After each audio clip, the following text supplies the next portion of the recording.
Cool. Well, it is so good to have you today. My goodness, isn't it nice to not have like 2-degree weather outside and like 30-mile-an-hour winds? Yes. Oh, man. And I was in North Dakota this week, and there was 4 degrees when we got off the plane, and they called it a heat wave. And I'm like, that's horrible. And my name is Alex, lead pastor here, and this is my better half. And I don't know about that, but do what? I said I don't know about that. I but do. I do. Okay, So okay. we are kicking off a new series today called Love Works. And if you're watching online, we know a lot of you check us out online before you're ever going to join us in person. Connect, drop comments. We have people in our church who are engaging online with you right now. We would love to know what's going on in your life. We can pray, especially if we can be praying with you. I mean, that's a big one. Absolutely. And so if you're joining us live, thank you for being here. And I hope today this message, our conversation back and forth, it's going to be a little fun, I think. I'm a little nervous. Yeah, it's all right. This is not my normal mode. Yeah. I don't like to do this, but that's okay. I'm here, and I'm excited to get to share some of our thoughts. Yeah, and so we're believing that this year, 2021. Yes, year of miracles. Yep, and it's already happening. I think I'm super excited. So I don't know if you guys know this, but we have this notebook over here under our hashtag Miracle 2021. Ready for you to write your miracles. We are believing, feel like we have heard God speak to us about 2021 being a year of miracles in our lives, in our church, in our families. And so we want you to take some time. If you experience a miracle, no matter how big or small you may think it is, write it down in the notebook. Write it down in the notebook because it is going to be super fun because January 2022, we're going to sit down and read those and as a team and it'll be celebrate. Yeah, we're going to celebrate. Next year is going to be here really quickly. And it was weird that this week I kind of put 2 and 2 together that Aiden turns 14 in less than a month. And so I was telling your dad just yesterday, you remember that when Aiden was born, him and my dad both looked at me and said, "This is going to fly, you need to enjoy it." And I told him yesterday, I was like, I didn't really think you meant this fast. Yeah. Right. And, but we are launching a new series today called Love Works. And we believe, truthfully here at Anchor, we believe that there is power in love. Absolutely. And I don't necessarily mean the Huey Lewis song. I don't know who Huey Lewis is. Oh. I'm sorry. How do you not know? I mean, come on. That's the power of love, right? You know what I'm talking about? It's Back to the Future. Okay. Where's Aiden? Aiden knows. Aiden knows what I'm talking about. Yeah. I'm sorry. And so, we believe that love works, right? We believe. How do you not know that? I don't need to. You do. Just being honest. I don't need to know. You do. Wow. So, and if you've ever been around any weddings or any pre-marriage counseling or marriage counseling with a biblical base, you've probably our main verse for this series we're going to find from 1 Corinthians chapter 13. It says, "If I speak in the tongues of men or have not or of angels, but do not have love, I am nothing but a resounding gong or a clanging cymbal." Let me put that into a paraphrase for you. If I don't have love, and I keep speaking, and I think I have all the wisdom and everything, I'm really just annoying. I'm talking about the resounding gongs and the clanging cymbals. We went to Kobe's Steakhouse. And we got to bang the gong, and then they got mad at us because we hit the gong too loud, and it was like, it was interesting. Yeah. But if I have the gift of prophecy and can fathom all of the mysteries and knowledge, and I have a faith that can move mountains, but I do not have love, I'm nothing. If I give all I possess to the poor and give over my body to hardship that I may boast, but do not have love, I gain nothing. So the love that we have for others, the love that we have for each other, flows out of our love that we get from Christ, that we freely receive from our Creator. Absolutely. So what you're saying is love actually works. It does. If we use it, love actually works. It does. And so we can have every relational or spiritual gift that the Lord may give us, yet if we have love, it's all for naught. It's all for nothing. And so for the next few weeks, we're going to be talking through just different ways that love works. And today, we're going to be diving into marriage. And next week, we're going to be talking about having healthy boundaries in dating and how to make love work in that context of dating. And then our last week, we're going to talk about not just surviving singleness, but thriving in singleness through the love of Jesus. And so every aspect, there's love, and we make it work in our life. And so this week, we're just going to have a honest conversation back and forth a little bit, just to kind of give you some context about things that we deal with. And I hope you understand and know that just because we just crossed 15 years of marriage. And crazy. I know. That's Not always been easy. No, not always been easy. not even close. So But- I think we want to just share our experience to see if it is even possible. So I'm going to ask you this question. Is it possible to have a healthy, stable, happy marriage? Well, I think first you have to look at it from the standpoint as a follower of Jesus. I believe the impossible is always possible. Sure.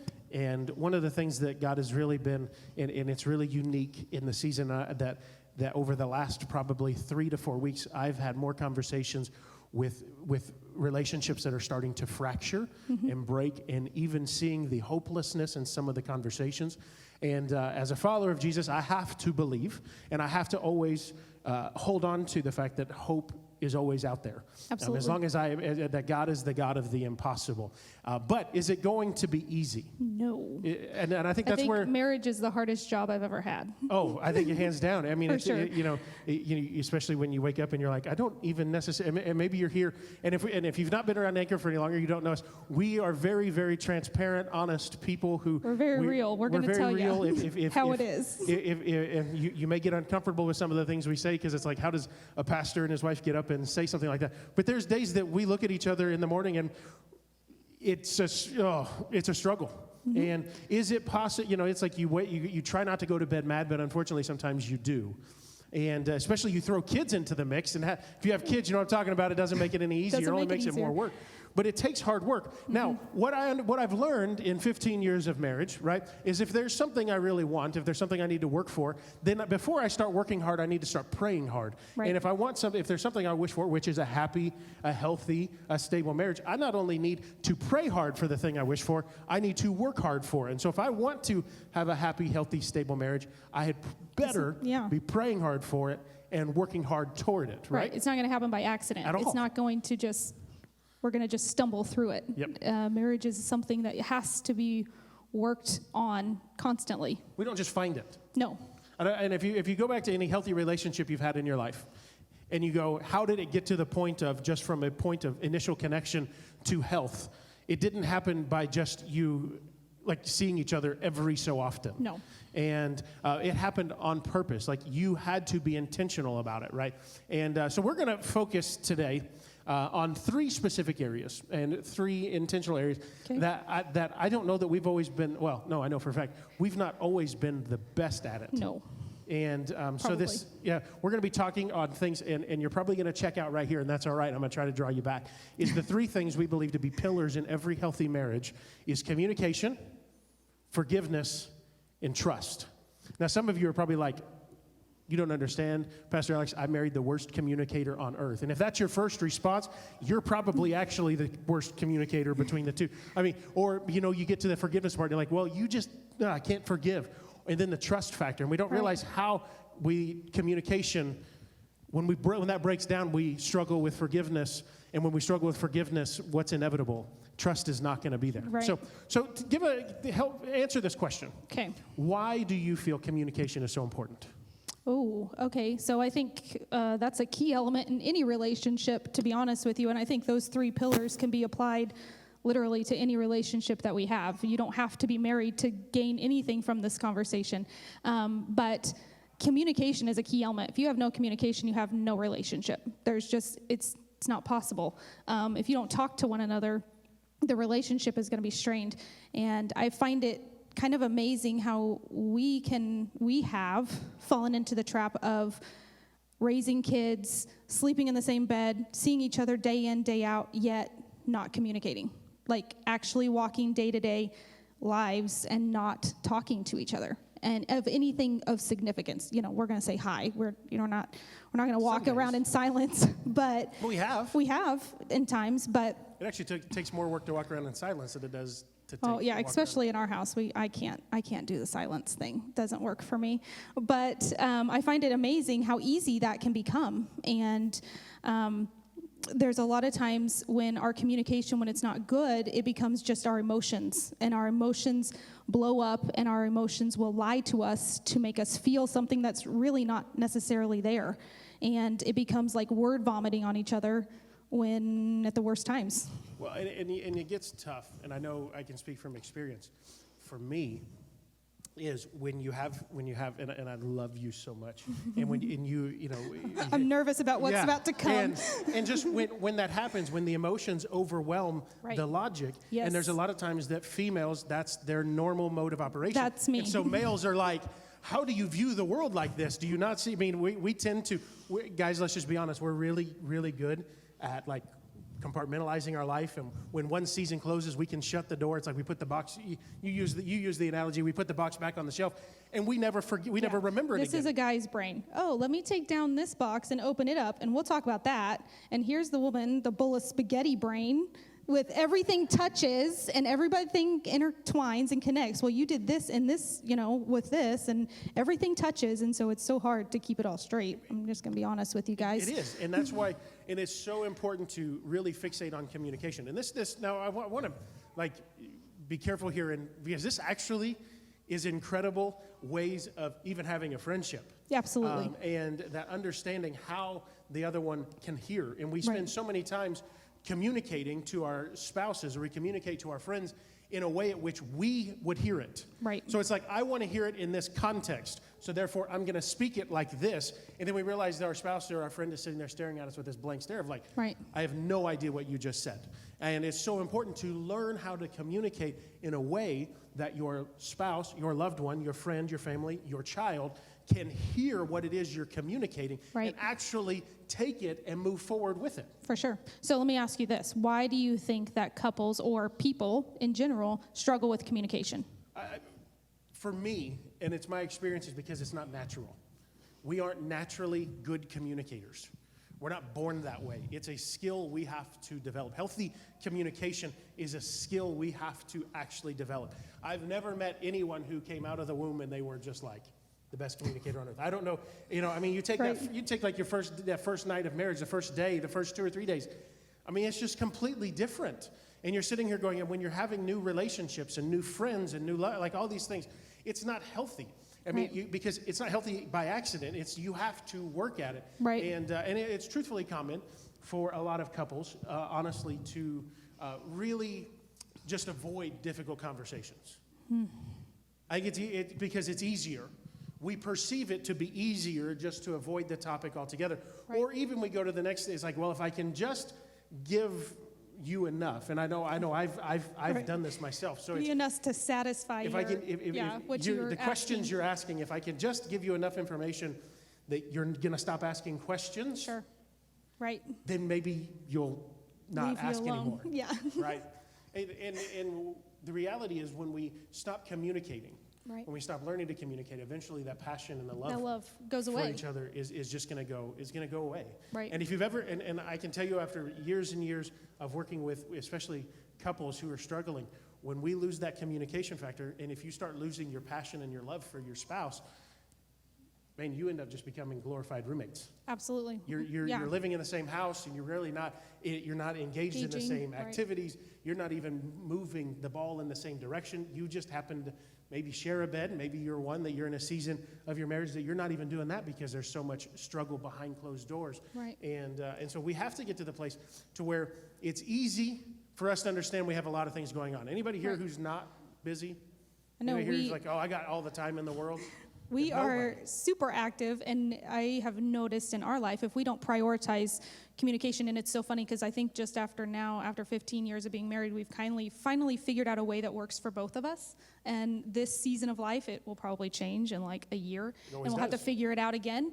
But if we don't prioritize that, then it trickles into any other of parts of our marriage and other parts of our family. It starts to affect that, and it affects the kids, and it affects what we're doing and how we're interacting, and what we decide to do together, and what we, it's a trickle effect that happens. Communication is a skill that if we're not careful, we either are growing in it or we're receding in it. I mean, we don't just stay here. No. Like, you either make it intentional, and I'm going to grow and be a better communicator, and it's something we have to nurture. It's something we have to develop. Now, I'm going to give you the floor, Oh boy.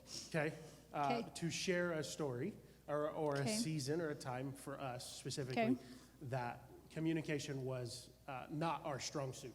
Okay. Well, I can probably think of like 3 times this week we miscommunicated, just being honest. And all of them were your fault. I'm sure they were. Yes. Let's see. I'm thinking, I think the biggest time in our life that we struggled was when our kids were little, and I was busy trying to keep the kids alive, and you were busy trying to keep food on the table and working. And you're in that, you know what we're talking about. Like, yeah, whenever you are at the end of the day, the last thing you want to do is talk about anything. You just want to go to bed and have to get up to do it all over again. And I think we found in that season of life how hard it was to take a step outside of the kids and what we were doing to find time to talk and to find time to communicate about the little stuff and the big stuff, and everything in the between, struggles and the victories, because communicating about the struggles all the time is not the key and not the answer. You have to communicate about the victories that are happening in your life as well. Everything. And we had, truthfully, it was really easy to get comfortable in leading a life that we were just basically roommates. Roommates, separate. You did your thing, I did my thing, and when our paths crossed, that was great, but it was not necessarily a priority by any means. It was hard to make it a priority and to find time whenever you're sleep deprived, because Aiden, love him to death, but didn't sleep through the night till he was like 3. And so it was the last thing I wanted to do. I just wanted to go to bed. I just wanted to sleep. And anybody here like that when you had kids? It was like, the kids were little. I just want to sleep. I just want some time. And so your mom's shaking her head. Yes, I'm guessing you're probably the I was one probably the problem child. Probably the reason why Aiden was that way. We lived that way for quite a while, a lot longer than we probably anticipated. And but we finally had to get to the point we were honest with each other. And it's a cycle that we play out over and over and over again. And what's interesting is that now that we have kids that are older and can kind of take care of themselves, we still find ourselves struggling in that same scenario so many times. It doesn't just go away. Yeah, and that cycle, we live it over and over and over again. And we have to, and so many times we forget that, truthfully, if we're really working, we have to become a master in this art of communication. And it's something we have, and what I've learned about mastering something, and I don't feel like there's ever been anything in my life I've truly mastered. And but we have to learn how to communicate free from bitterness, free from fighting, and free from distrust, because there's so many times that we can communicate and we think what we're doing is building unity, where we're speaking in a way and we're sharing with our spouses in a way or our friends in a way that's actually doing nothing but causing more division and less unity. It's gonna take practice. We're gonna have to keep doing it, which means you're gonna fail. You're gonna fail. You are going. Hey, you want the? I don't know if I've ever said anything that should take more stress off your shoulders in 3 years of our church than this. You are gonna say something that's gonna tick somebody off eventually. Right. I'm gonna say that again because some of you are like, really? Yeah, you are going to say something that ticks somebody off eventually, and chances are it's gonna be the person you're closest with, because we end up communicating in a way that we know they're never going somewhere. But we have to be willing to do trial and error. It's going to take a lot of practice. It's going to take intentionality. James 1:19 says this: "Understand this, my dear brothers and sisters, we must be quick to listen, slow to speak, and slow to get angry." Now, I don't know about you, Brooke, but I know for me, I love to listen and not talk ever. Right. I am terrible at it. I don't know how to shut my mouth. And the funny thing in our marriage is there's times where I tend to talk because there's this awkward silence, because she struggles to have conversation, like when we are having those moments of tough, difficult conversations, I tend to drive the conversation. And in that, I'm trying to pull out the communication from her, and all she's sitting there trying to do is say, "Alex, would you not just sit down and shut up for a moment?" Let me just tell you. You guys stop talking for a second. Yeah, quick to listen, slow to speak. I know this is not my strong suit. You know, maybe you're like me and you tend to be more of a problem solver than a tension manager. And it's easy to just go, okay, I can solve this problem so that I can, if you're a task-oriented person, you're probably like that. It's like, a problem solved, now I move on to the next one. Whereas if it's tension, it's something that's residual and it keeps happening over and over and over again. I love to problem solve. And there's been a lot of times that I've tried to solve a lot of her problems that she's like, I just want you to be quick to listen. Right? Right. And so, but we can disagree. And we have, right? Yes, a lot. And we've disagreed on a lot of things, but I want to emphasize this. There's one thing that Brooke and I have always been 100% in unison on, is that we are never, ever going to give up on each other. Right. And divorce was never an option. It's never a word that's been thrown in our home. It's not a word we allow to be spoken in our home.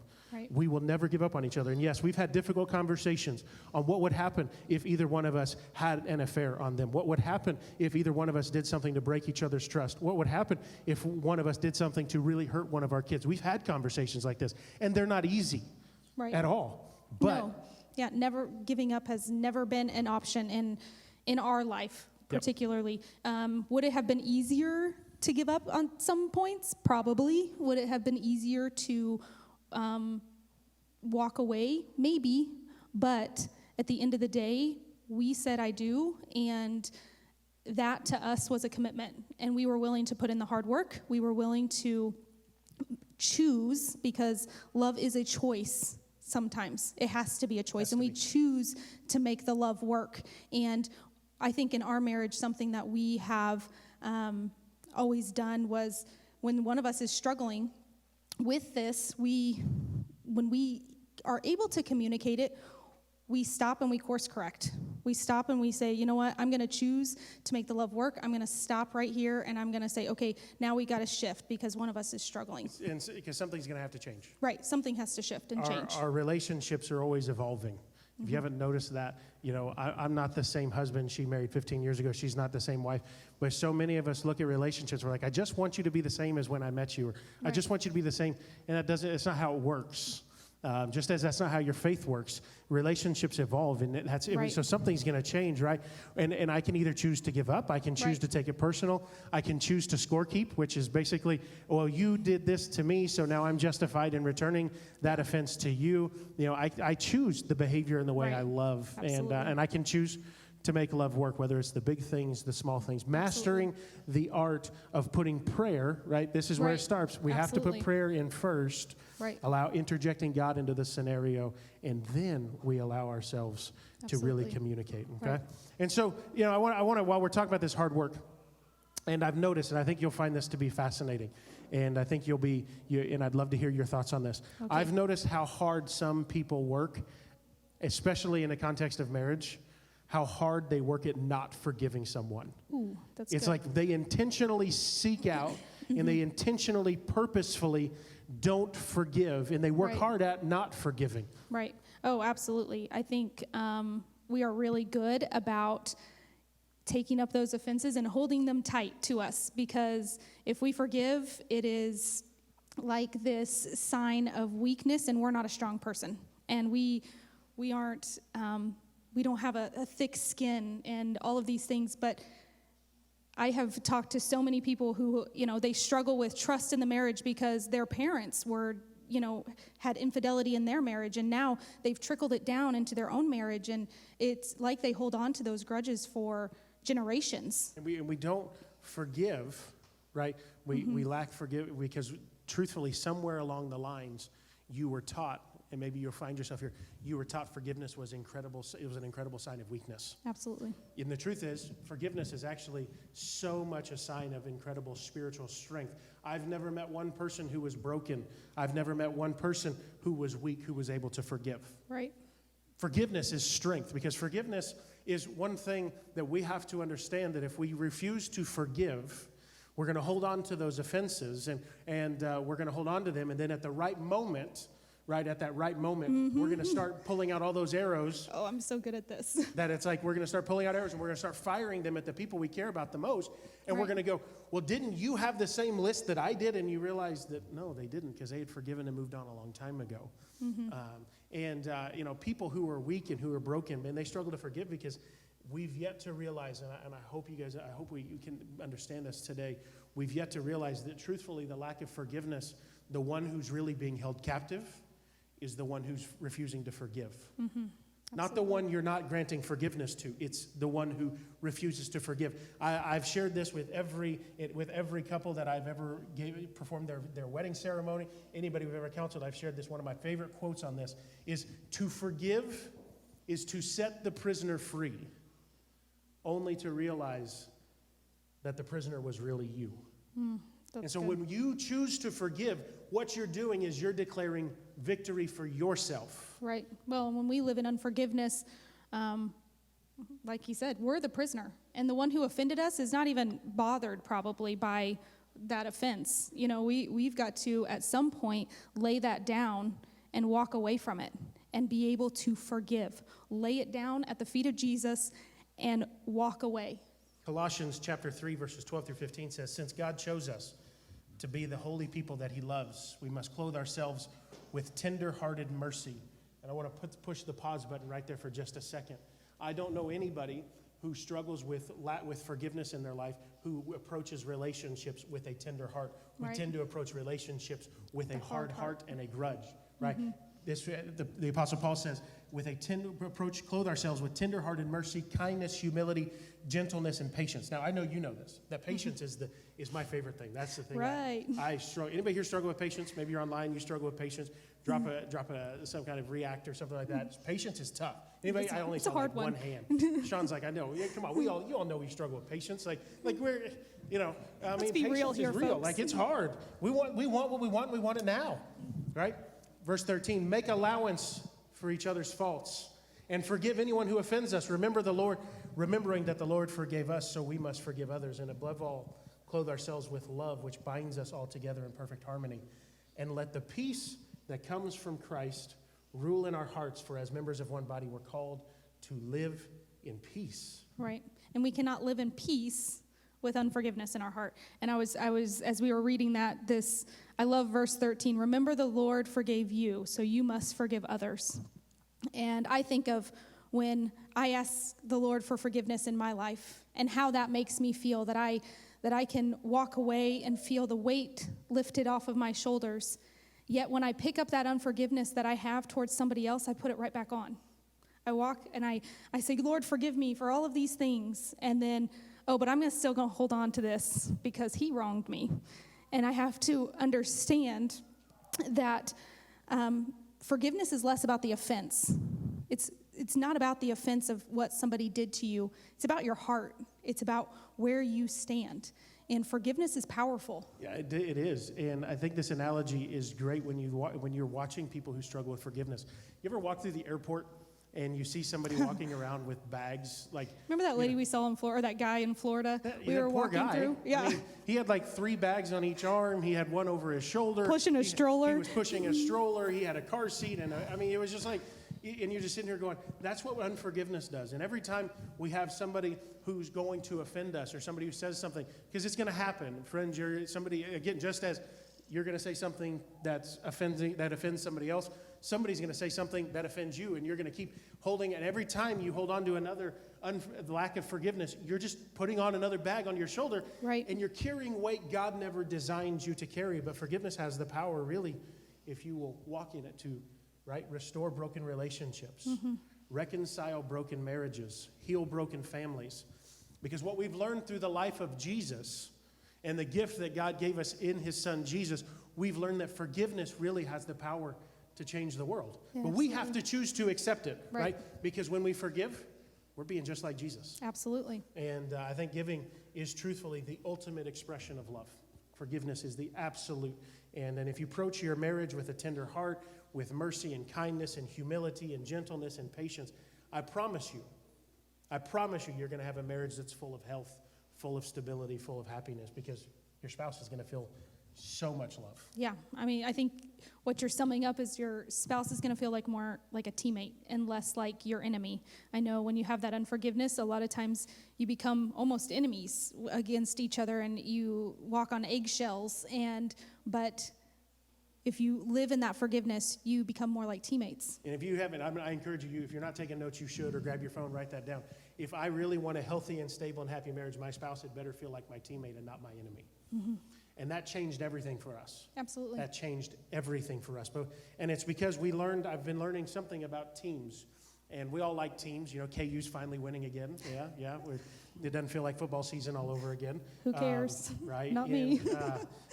There's when there's something about teams, right? When healthy teammates, when teams that are progressing and succeeding, one of the things you'll see is a common trait amongst all those teammates is trust. Absolutely. And really the proof of our love for somebody is really revealed in how much we actually trust them.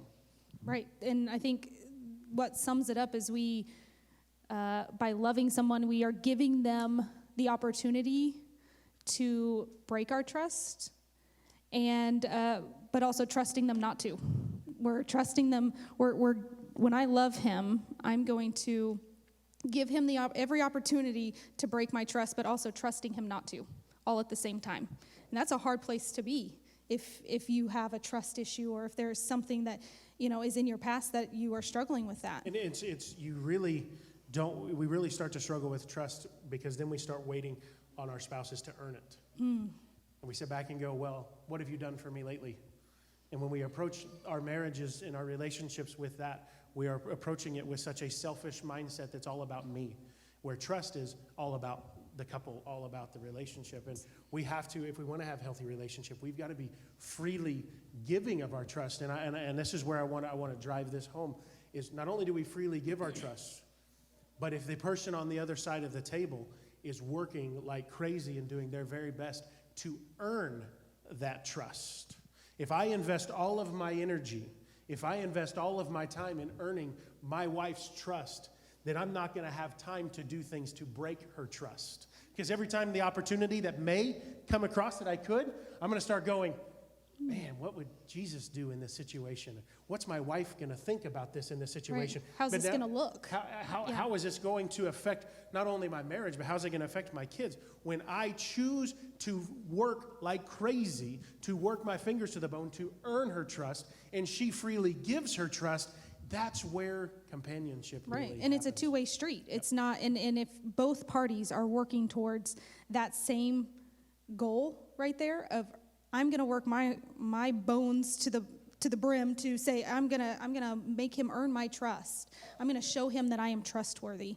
And he's honest. Doing the same thing to me, then that's where we're going to succeed. And I think what comes down to trust comes down to honesty. This is where it's really difficult, is when you can't be completely honest with your spouse, when you cannot be completely 100% honest without fear of punishment or them holding it against you, there's not trust in the relationship. There's no trust. If you can't look at your spouse and say whatever you need to say about how you're feeling in the marriage or anything like that, there's not trust there.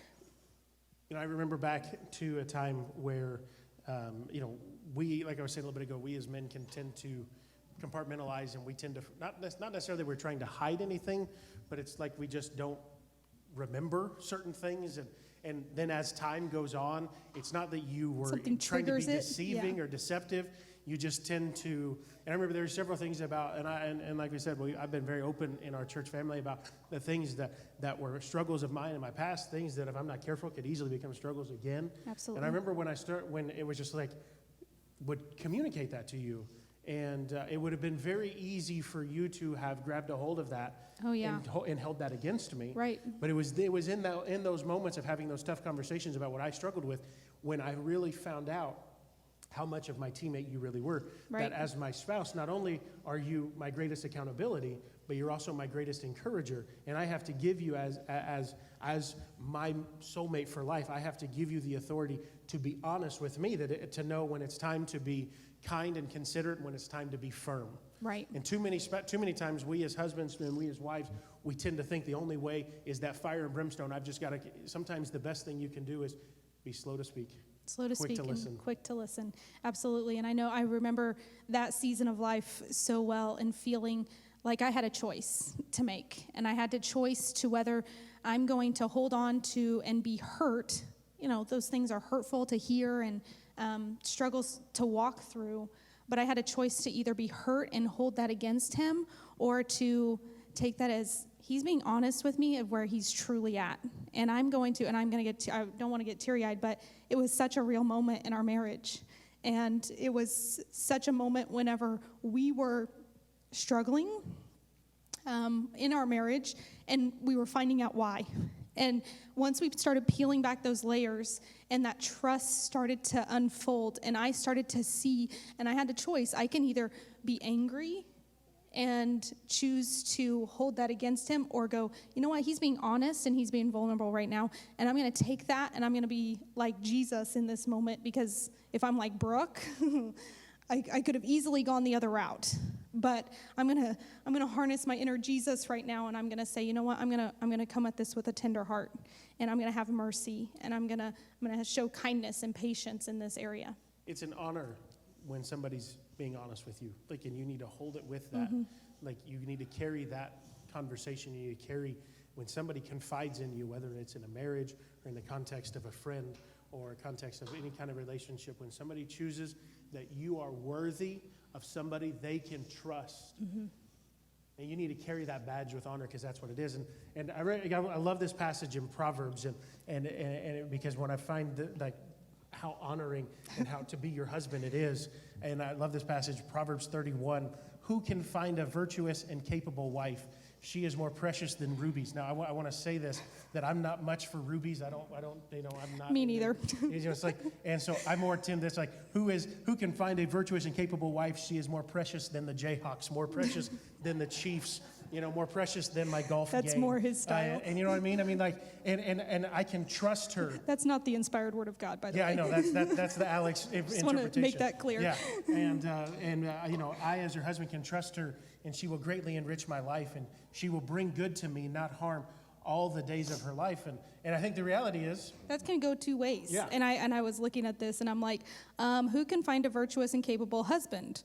Again, we're not big on rubies. I'm thinking more like tacos. Who's more precious than tacos? Yeah. And I can trust him. who here likes tacos? I love Chips and tacos. queso, right? I'm more of If you find a wife or you find a husband, you find something that's better than chips and queso and chips and salsa, and we can trust each other. Absolutely. If you've said I do and you struggle with trust, you need to start going back to that prayer and going, okay, why is trust a struggle for me?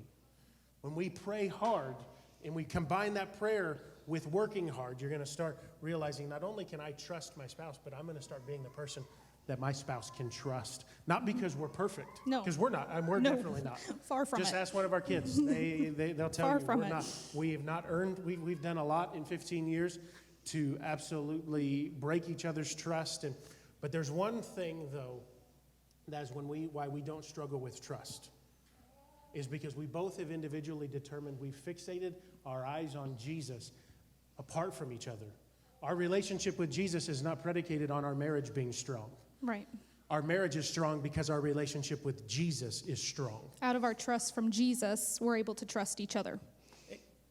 When sure. the good Yeah. through the bad, we're not Absolutely. going to harm each other, because if we are pursuing a life toward Christ, I want you to get this, if we're pursuing a life towards who God's called us to be and created us to be, then I'll realize that this is my God-given mate, that I don't want to do anything to break her trust. Am I going to hurt her? Am I going to say something that's going to hurt her feelings? Absolutely. Yes. And same goes the other way, too. I tend to do more hurting of the feelings because I'm the more dominant one in the person, like from a communication standpoint.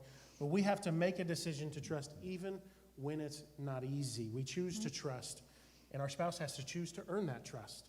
And when we choose to be teammates, and I hope you guys understand this, if you have taken that commitment of going and being married, whether that's in a formal ceremony like a wedding, or you went down to the courthouse, when you said I do, right, we're choosing to be teammates. Right.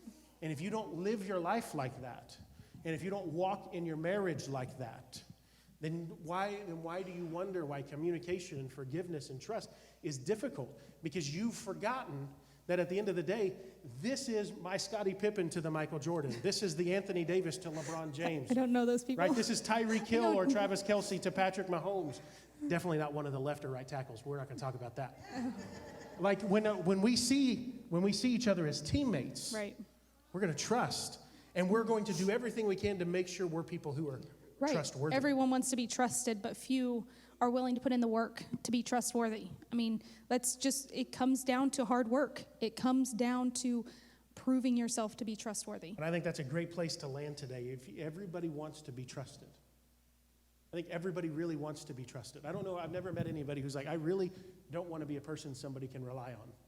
I really wish I could be flaky, and I wish I could just make people mad. I mean, I don't know anybody who's ever wanted to be that. We all really want to be people who are trusted. But the question is, do we, inside of us, ascertain the ability or the conviction that I'm going to work like crazy to be somebody who's worthy of being trusted. And I'm going to invite our worship team to come back, and I want to read the rest of this passage in 1 Corinthians chapter 13. And it says, love is patient and love is kind. It does not envy.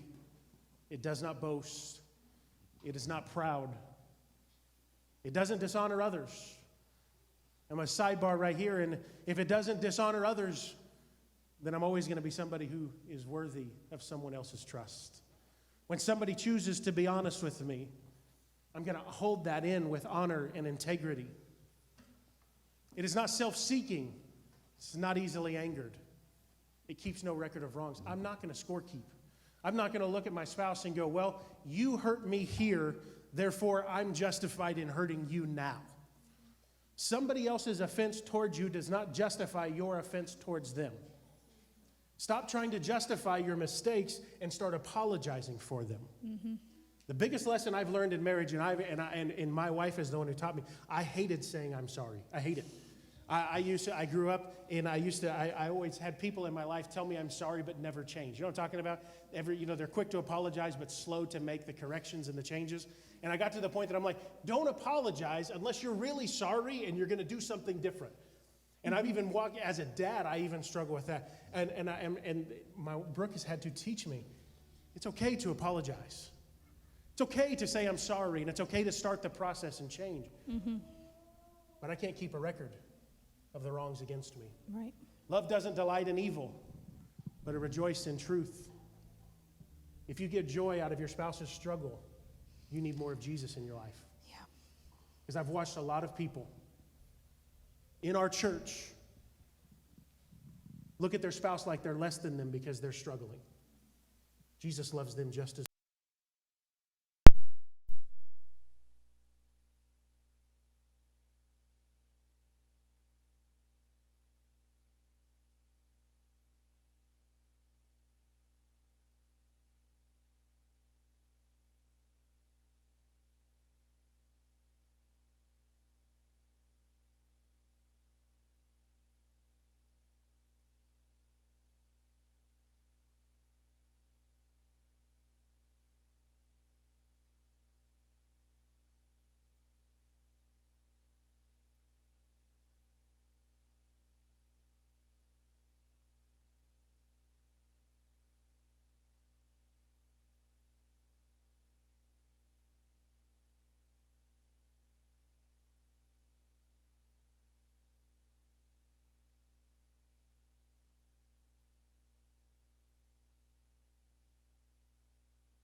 trust. We have got to be individuals who communicate, trust, and forgive.